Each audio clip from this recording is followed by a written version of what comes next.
Hello.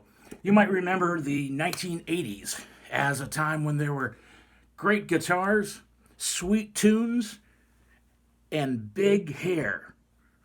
But I remember it as a time of FCC regulation. And that's what we're going to talk about today in the last part of Chapter 10, Broadcast Law.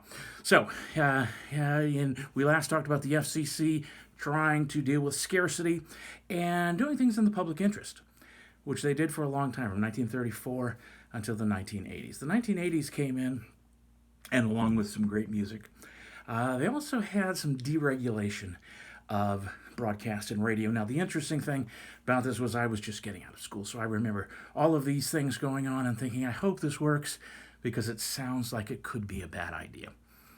Looking back, it probably was a really bad idea. It made the broadcast television and radio less of something that really served all of the public and became more commercialized. So, but deregulation started in the beginning of the 80s, and Ronald Reagan was president, and he had selected the chair of the FCC, Mark Fowler, to deregulate, and Ronald Reagan said there should be less big government, and so he saw the regulation as a part of the government, and they wanted to take that away. So instead of saying the community is emphasized, they said community interest is determined by market interest, or public interest is determined by market interest. So in other words, rather than just having a station saying we need a new station here, we have several other rock and roll stations, so maybe we should only allow a news talk station to come in. Instead of doing that, they said whatever makes the most money, that indicates people want that the most.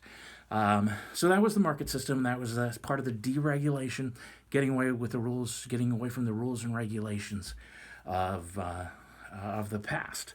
It was also a time when they took away some of those rules that involved taking away the limit of radio stations that you could have. When I first started in radio, one person was allowed 7 radio stations and 7 TV stations to own. And that way you couldn't have a monopoly of all of the information. Starting with Mark Fowler, he began to remove those. I remember when the first law said from 7 stations, radio stations, you could have 14. And my boss that I was working for at the time owned 7, and immediately he began to look to buy more. And I worked at a station in Kansas City. He had 7 stations all over. So after recently I looked back to see by the 90s, within 15 years, they said you could have an unlimited number of stations. And that's where media moguls started to come in. The guy I worked for, I saw an article, and it said he had 89 radio stations from 7, because that had been the limit at one time.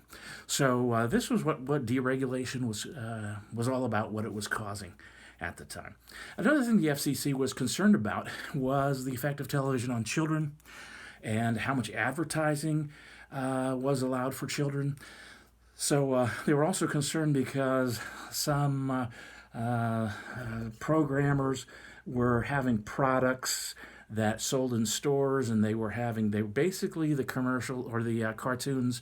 Some of them were just commercials for the products to get the kids to buy the products, and there was quite a bit of that, and other things that were not exactly kosher for kids, so they wanted to get some regulations.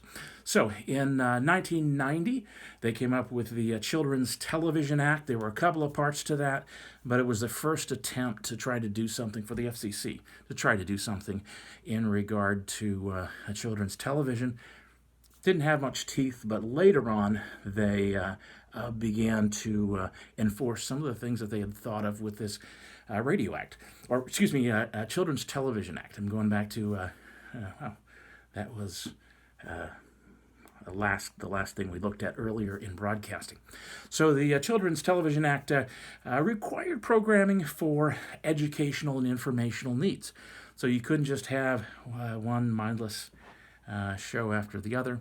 You had to have programs that were informational and taught something. And so you had programs like Sesame Street that were actually almost mandated. You had to have something like that, or you could lose your license.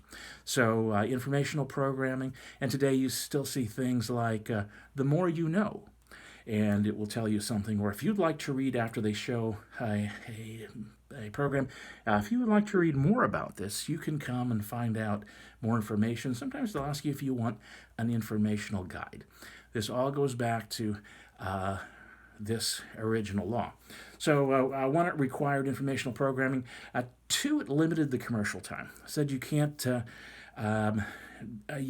have as much commercial time for children as you do for adults.